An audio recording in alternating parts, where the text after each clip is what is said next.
Today we'll discuss about second chapter of India Wins Freedom book, which is Congress in Office. In this chapter, Maulana Abul Kalam Azad narrates the major developments after the implementation of the Government of India Act, 1935, which introduced provincial autonomy.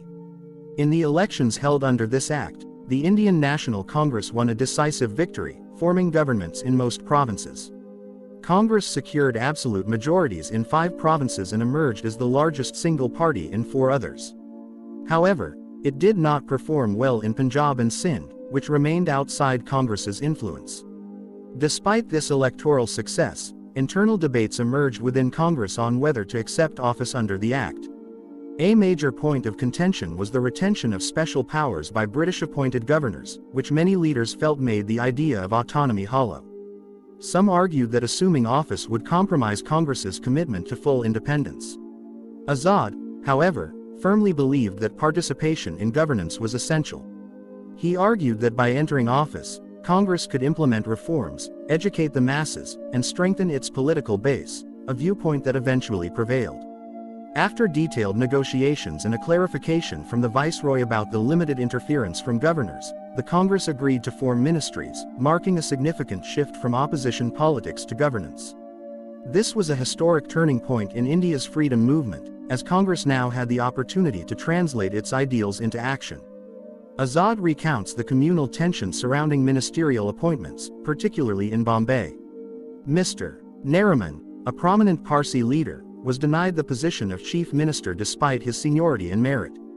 Sardar Patel and his group opposed his leadership, and Mr.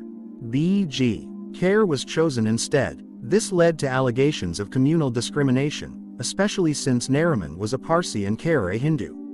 Azad notes that this incident cast a shadow on Congress's secular credentials, even though such occurrences were uncommon. Azad also reflects on the legacy of C.R. Das, a visionary Congress leader who had earlier predicted that India's path to self-rule would come gradually through such stages as provincial autonomy. Das had supported a practical approach and believed that Indians must be trained in governance to handle complete independence later.